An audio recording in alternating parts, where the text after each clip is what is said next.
Hi friends, ಶಾಂತ star ಚಾನಲ್ಗೆ ಸ್ವಾಗತ.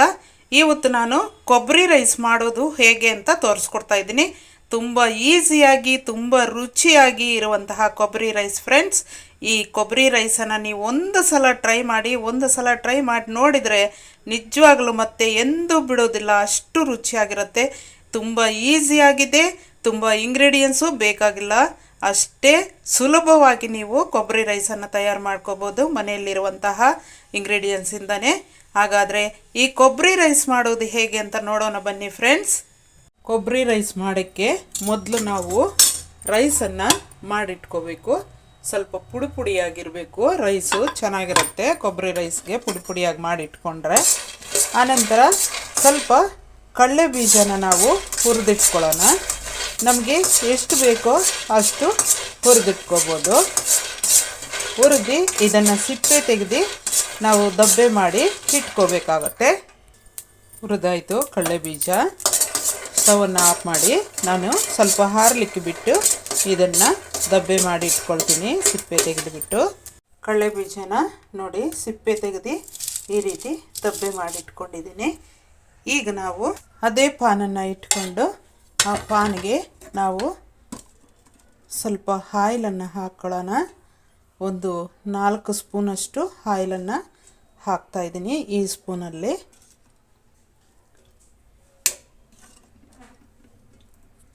ಸಾಕಷ್ಟು ಆಯಿಲು. ಈಗ ಆಯಿಲ್ ಜೊತೆಗೆ ಸಾಸಿವೆ ಅರ್ಧ ಸ್ಪೂನ್ ಹಾಕ್ತಾಯಿದ್ದೀನಿ. ಕಡಲೆಬೇಳೆ 1.5 ಸ್ಪೂನ್ ಹಾಕ್ತಾಯಿದ್ದೀನಿ. ಉದ್ದಿನಬೇಳೆ 1.5 ಸ್ಪೂನ್ ಹಾಕ್ತಾಯಿದ್ದೀನಿ. ಇಷ್ಟೂ ಫ್ರೈ ಆಗಲಿ.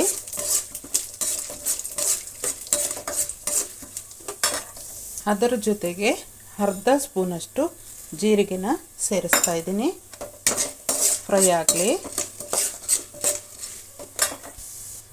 ಅದರ ಜೊತೆಗೆ ಸ್ವಲ್ಪ ಪುಡಿ ಹಿಂಗನ್ನು ಸೇರಿಸ್ತಾ ಇದ್ದೀನಿ.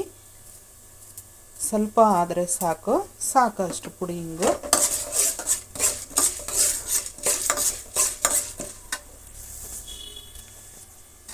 ಬೇಳೆಗಳು ಇಷ್ಟು ಮಾತ್ರ ಫ್ರೈ ಆದರೆ ಸಾಕು. ಈಗ ನಾವು ಹಸಿಮೆಣಸಿನ್ಕಾಯನ್ನು ಸೇರಿಸ್ತಾ ಇದ್ದೀನಿ ಸ್ವಲ್ಪ, ಮತ್ತು ಸ್ವಲ್ಪ ಒಣಮೆಣಸಿನ್ಕಾಯನ್ನು ಸೇರಿಸ್ತಾ ಇದ್ದೀನಿ. ಎರಡು ಹಾಕಿದರೆ ಟೇಸ್ಟಿ ತುಂಬ ಚೆನ್ನಾಗಿರುತ್ತೆ.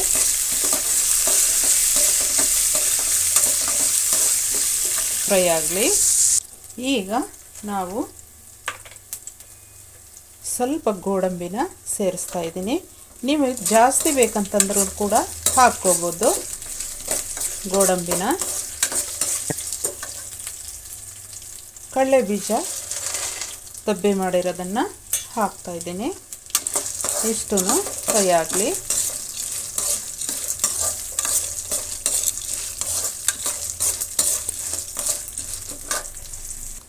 ಈಗ ನಾವು ಶುಂಠಿನ ಕಟ್ ಮಾಡ್ಕೊಂಡಿರೋದನ್ನು ಮತ್ತು ಬೆಳ್ಳುಳ್ಳಿ ಕಟ್ ಮಾಡ್ಕೊಂಡಿರೋದನ್ನು ಸೇರಿಸೋಣ.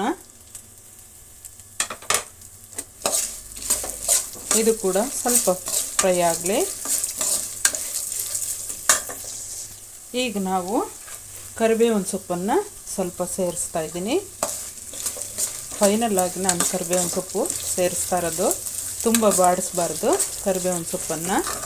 ಮತ್ತು ಕೊಬ್ಬರಿ ತುರಿನ ನೋಡಿ, ಇಷ್ಟು ಕೊಬ್ಬರಿ ತುರಿ ಮಾಡ್ಕೊಂಡಿದ್ದೀನಿ, ಇದನ್ನು ಕೂಡ ಸೇರಿಸ್ತಾ ಇದ್ದೀನಿ. ಲೈಟಾಗಿ ನಾವು ಸಿಮ್ನಲ್ಲಿ ಫ್ರೈ ಮಾಡ್ಕೋಬೇಕು ಈಗ ಕೊಬ್ಬರಿ ತುರಿನ. ಈಗ ನಾನು ಪೆಪ್ಪರ್ ಪೌಡರನ್ನು ಸೇರಿಸ್ತಾ ಇದ್ದೀನಿ, ಒಂದು 1/4 ಸ್ಪೂನ್ಗಿಂತ ಸ್ವಲ್ಪ ಜಾಸ್ತಿ. ಇದನ್ನು ನಾವು ಫ್ರೈ ಮಾಡೋದಿಲ್ಲ, ಸುಮ್ಮನೆ ಆ ರೀತಿ ಕಲಿಸ್ಕೋಬೇಕು ಪೆಪ್ಪರ್ ಪೌಡರನ್ನು. ಈಗ ನಾವು ರೈಸ್ಗೆ ತಕ್ಕಷ್ಟು ಉಪ್ಪಿನ ಪುಡಿನ ಸೇರಿಸೋಣ. ಅನಂತರ ಬೇಕಂದರೆ ಸೇರಿಸ್ಕೋಬೋದು, ಎಷ್ಟು ಬೇಕೋ ಅವಶ್ಯಕತೆನೋ ಅಷ್ಟು ಸೇರಿಸ್ಕೊಳ್ಳಿ. ಈಗ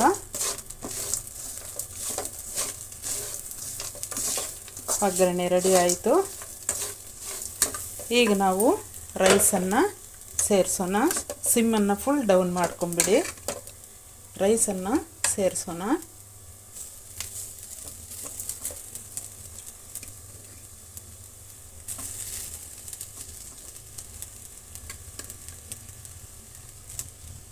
ತುಂಬಾ ಟೇಸ್ಟಾಗಿರುತ್ತೆ ಫ್ರೆಂಡ್ಸ್.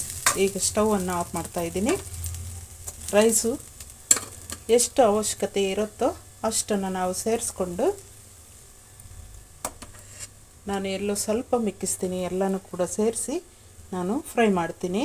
ಎಲ್ಲನೂ ಕೂಡ ಕಲಸಿಡ್ತೀನಿ.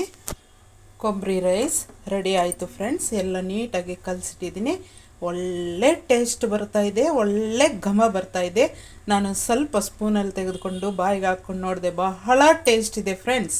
ನಾನು ರೈಸ್ ಮಿಕ್ಸಿರೋದಂತಂದರೆ ಒಂದಷ್ಟು ಮಿಕ್ಸಿದ್ದೀನಿ. ಯಾಕಂತಂದರೆ ನಮ್ಮದು ನಾಯಿ ಒಂದಿದೆ, ಸ್ವಲ್ಪ ಒಂದು ಬೆಕ್ಕಿದೆ, ಅದಕ್ಕೂ ಬೇಕಾಗುತ್ತೆ. ಅದರಿಂದಾಗಿ ಸ್ವಲ್ಪ ಮಿಕ್ಸಿದ್ದೀನಿ. ಇಷ್ಟು ಕೊಬ್ಬರಿ rice ready friends. Thank you friends. Please ನಮ್ಮ ಚಾನಲನ್ನು ಯಾರು ಹೊಸದಾಗಿ ನೋಡ್ತಾ ಇದ್ದೀರೋ ಅವರು ಸಬ್ಸ್ಕ್ರೈಬ್ ಮಾಡ್ಕೊಳ್ದೇ ಇರೋ ಸಬ್ಸ್ಕ್ರೈಬ್ ಮಾಡ್ಕೊಳ್ಳಿ, ಶೇರ್ ಮಾಡಿ, ಕಮೆಂಟ್ ಮಾಡಿ, ಲೈಕ್ ಮಾಡಿ ಫ್ರೆಂಡ್ಸ್. Thank you.